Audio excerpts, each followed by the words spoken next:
So I haven't done one of these for a while. This is my favourite movies, and we're looking at 1985. Before I get on to my top 10, I just want to have a quick word about those that didn't make it. After Hours, Martin Scorsese. Very interesting drama set in a red light area. The Falcon and the Snowman. This is John Schlesinger. Very early film with Sean Penn and Timothy Hutton, sorry. Very good film. Colour Purple, Steven Spielberg's look at slavery and poverty in the South. Runaway Train. Let's go back to Colour Purple.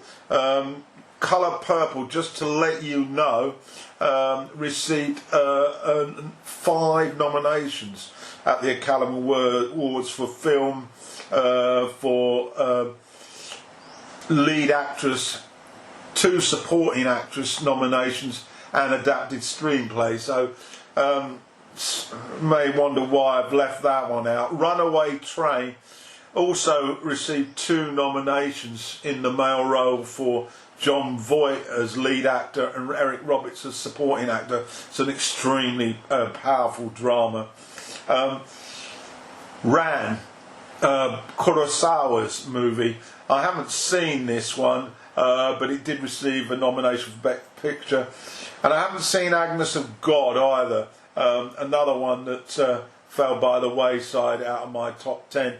Agnes of God was in fact received 2 nominations in the female category, and Bancroft for a lead actress and Meg Tilly as supporting actress. And finally, Brazil, Terry Gilliam's movie, Back to the Future, and The Trip to Bountiful, which also launched Geraldine Page to the podium as the winner of the Best Actress Award at the Oscars, and it also received an adapted screenplay. So those are 10 that didn't make it. So the 1985 top movies, once again I've managed to get 11, not 10. So the first number 10 movie is After Hours, directed by Martin Scorsese. It's a fascinating look at Soho.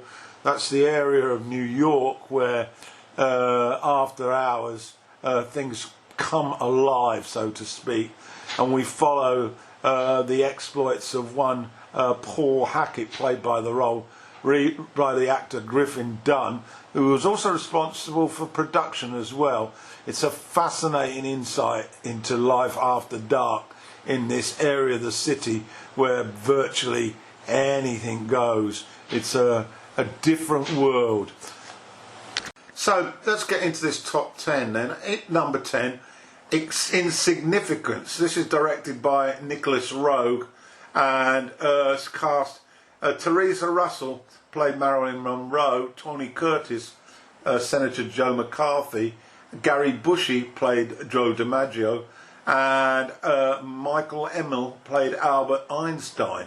As you'll note from the names of the characters, this was a satire on some of the best known American pop culture heroes in the 50s, and it lumped them together in a hotel room in New York City, and it's a very interesting film, a fictionalized encounter of course, but I think you'll like it. At 9 then is My Beautiful Laundrette.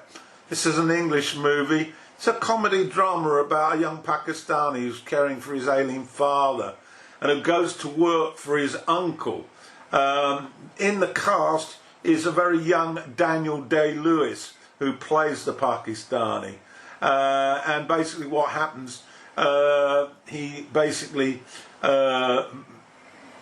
gets involved in this laundrette, but becomes a sort of entrepreneur as such.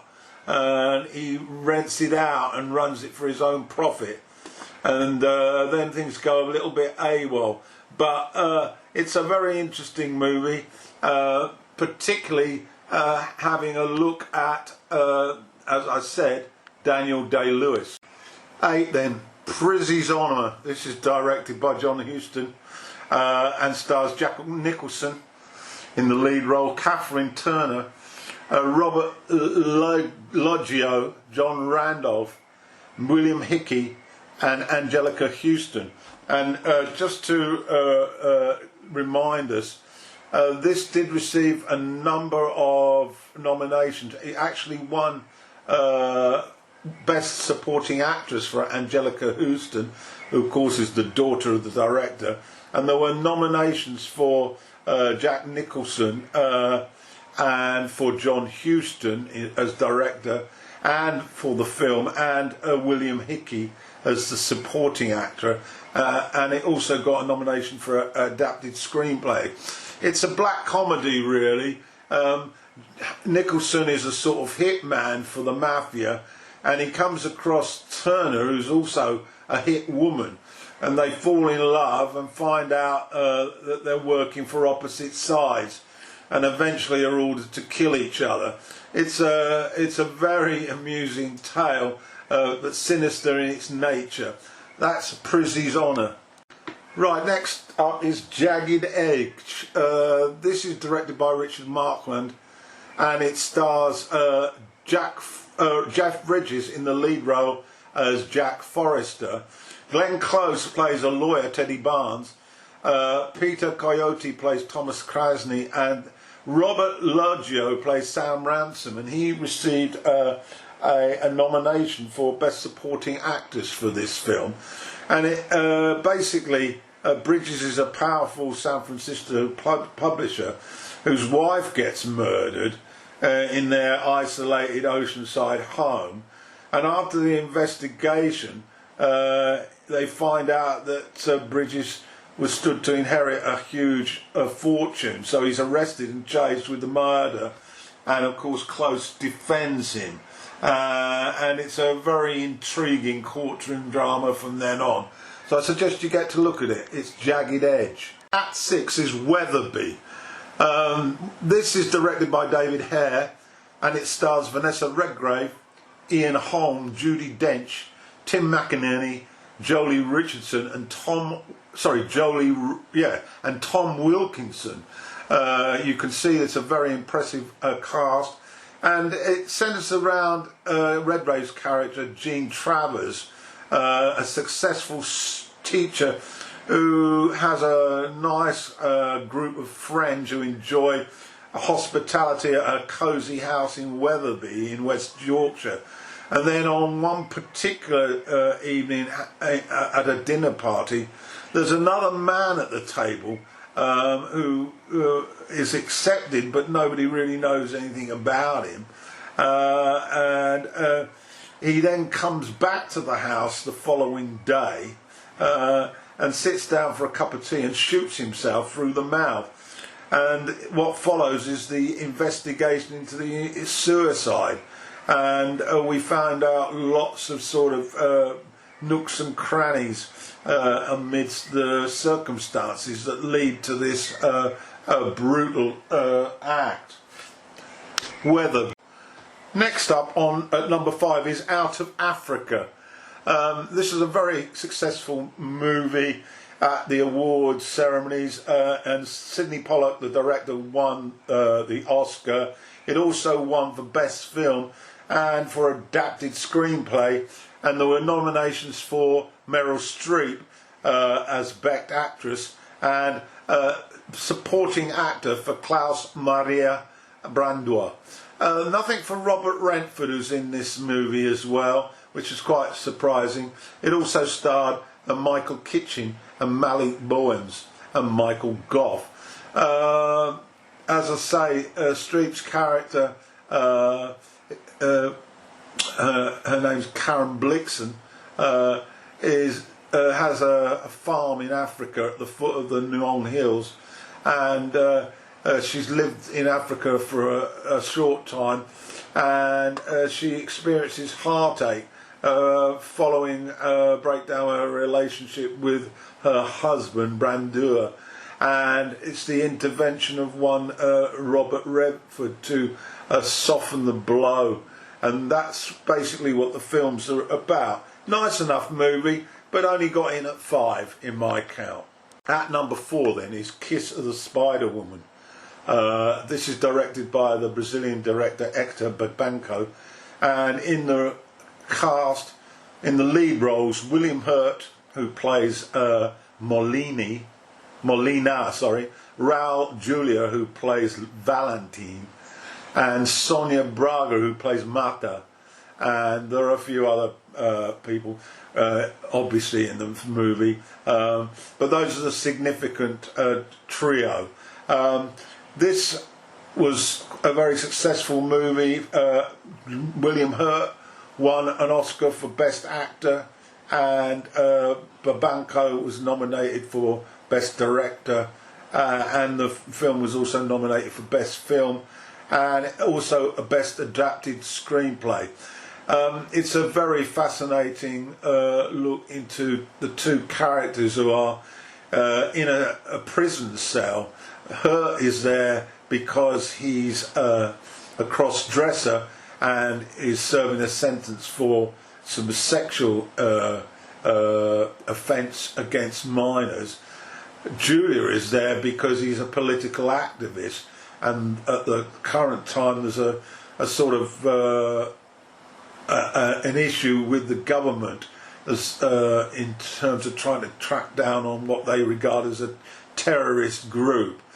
And what unfolds is how the two men relate to each other through storytelling, for flashbacks in a fantasy movie that Molina tells, and also the issue about the motivation of Molina in trying to befriend Valentine. Fascinating movie. It's at my number 4.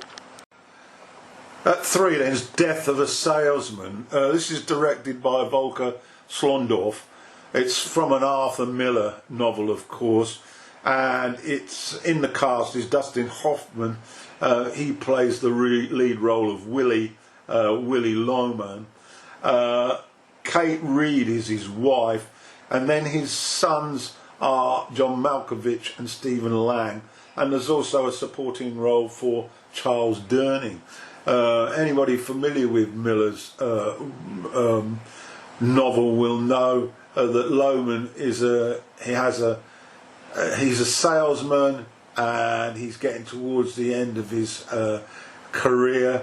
He's tired, he's weary, but he hasn't really made enough money, and he's still obsessed with the American dream, and he's putting his family through hell and high water, with particular reference to the sons, with financial pressures that are beyond the norm. It's a fascinating insight into this lifestyle, and a tremendous performance by Hoffman. Not nominated for anything. So my number 2 then, 1985 top movies. This is Witness. It's a movie that I really like. I'm just struggling for the director, and I can't see the reference, so apologies for that. Peter Weir. Peter Weir's directed movie Witness, and it stars Harrison Ford in the lead role as John Book. He's a cop. Kelly McGinnis, who plays the mother of an Amish boy, and Joseph Somner plays that boy. This movie received quite a number of nominations. It actually won the Oscar for the original screenplay. Nominations for Harrison Ford, chief lead actor. Peter Weir got a nomination for director, and also for best film. It's a simple enough story.